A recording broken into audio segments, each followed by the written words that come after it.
Hello, it's Grams. Let's read Franklin is Lost. Franklin could slide down a riverbank. He could count forwards and backwards. He could zip zippers and button buttons. He could even walk to Bear's house all by himself. But Franklin was not allowed to go into the woods alone.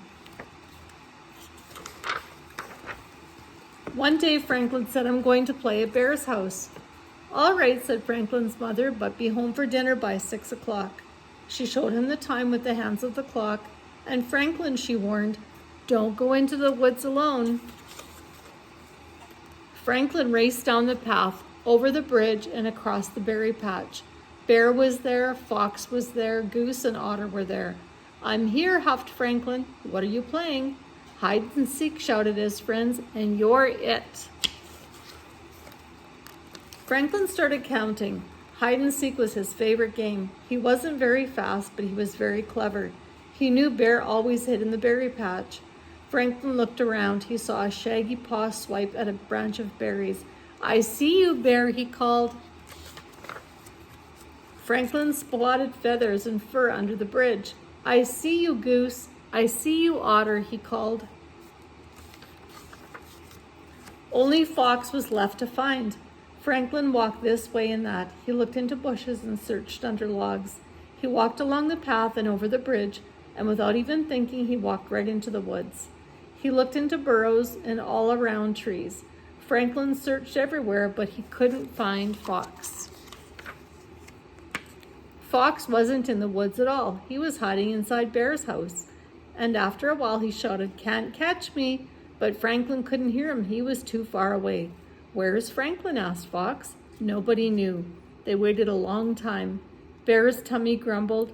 Finally, Goose said, "It's almost 6 o'clock. Franklin must have hurried home for supper." "Of course," they said, and off they went.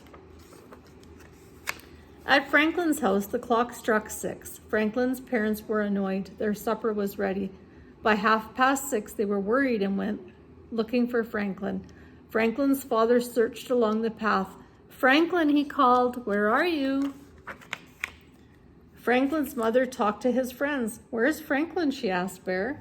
"Where's Franklin?" she asked Otter and Goose. "Where's Franklin?" she asked Fox. Nobody knew. Now they were worried too. It was getting dark. Franklin turned one way and then another. Every tree looked the same. Every rock looked the same. He couldn't find the path. "I'm lost," said Franklin in a tiny little voice. He couldn't remember which way he had come. He didn't know which way to go. He was tired and frightened and all alone. Franklin curled up in a small dark shell and waited. Somebody would come sometime, wouldn't they? Dark shadows flitted across the rocks. "Who is there?" whispered Franklin, but no one answered because it was the clouds blowing across the face of the moon. "Ooh, ooh, who's there?" whispered Franklin, but no one answered because it was Owl far, far away. "Whew, whew, who's there?" whispered Franklin, but no one answered because it was the wind whistling through the trees. Franklin tried to sleep, but every sound made him jump. He was humming himself a little tune when he heard crack, crick, crack, crick, crack, squish. "Who's there?" whispered Franklin, but no one answered. Then Franklin heard a new sound. It sounded like someone calling his name. He heard it again. Here I am," Franklin shouted over and over. Crick, crack, crick, crack, crick, crack, squish. Franklin's parents came over the knoll. "There you are." They hugged him and kissed him and held him tight. "We were so worried," said Franklin's father. "You were told not to go into the woods alone," scolded his mother. "It wasn't on purpose," sniffled Franklin. "I was looking for Fox and I forgot."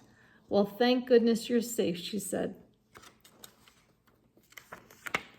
They found the path and walked all the way home. Their supper was still warm in the oven. After 2 helpings of everything, Franklin had something important to say. "I'm sorry.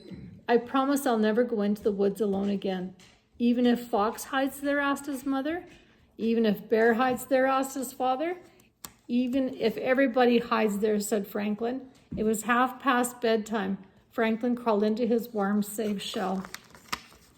"Good night, dear," said his parents, but no one answered because Franklin had fallen fast asleep. Tuka's saying good night. Bye for now.